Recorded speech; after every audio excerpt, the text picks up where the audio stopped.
C'est un temple pour les fashionistas ou les collectionneurs de pièces vintage.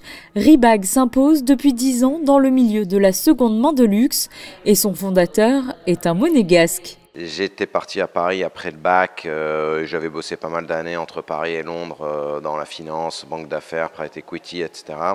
Et puis je suis venu aux États-Unis en 2012. Alors, je suis venu faire un MBA à la base à Harvard, j'ai passé 2 ans entre 2012 et 2014 et c'est comme ça que j'ai rencontré pas mal de gens qui étaient entrepreneurs et que je me suis mis un peu dans le grand bain des startups.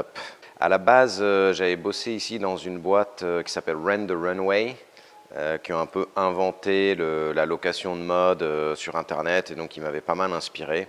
Et du coup, c'est ça qui m'avait un peu mis dans le grand monde de la seconde main et voilà, on a commencé la boîte à ce moment-là. Les États-Unis sont connus pour être un Eldorado pour les startups. Paris, confirmé pour Charles Albert, qui a su trouver la clientèle pour son projet. C'est une plateforme essentiellement en ligne de seconde main d'accessoires de luxe, avec un modèle un peu particulier. Donc nous, on est vraiment focus sur une 50aine de marques de grand luxe. Évidemment, les grandes marques françaises, Chanel, Hermès, Louis Vuitton. C'est principalement du sac, mais il y a aussi maintenant un peu de montres et bijoux. Et on a un modèle très particulier au sens où on achète le produit.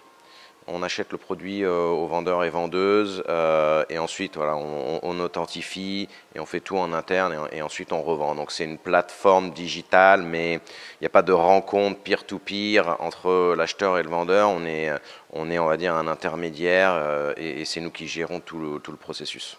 Un modèle qui est aujourd'hui dans l'air du temps, mais lui a su prendre le pari au balbutiement de cette tendance. L'achat-vente, ça existe depuis la nuit des temps. Il y avait déjà une première vague de plateformes. Par exemple, en France, il y avait Vestiaire Collectif depuis longtemps. Il y a évidemment eBay. Il y a d'autres plateformes aux US. Donc, on n'était pas les premiers. Mais c'est vrai que depuis une dizaine d'années, il y a un énorme essor de la seconde main qui était un peu notre pari ou notre thèse. C'était que la consommation allait devenir de plus en plus circulaire parce qu'il y a des tendances indéniables de fond.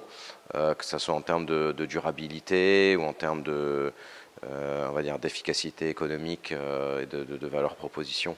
Reebok continue de se développer et d'innover aux États-Unis. Depuis 2020, la société édite le rapport Clair qui détaille les tendances du moment pour aider les acheteurs et plus récemment une offre d'abonnement. Le shopping est ici un plaisir, mais également un véritable investissement.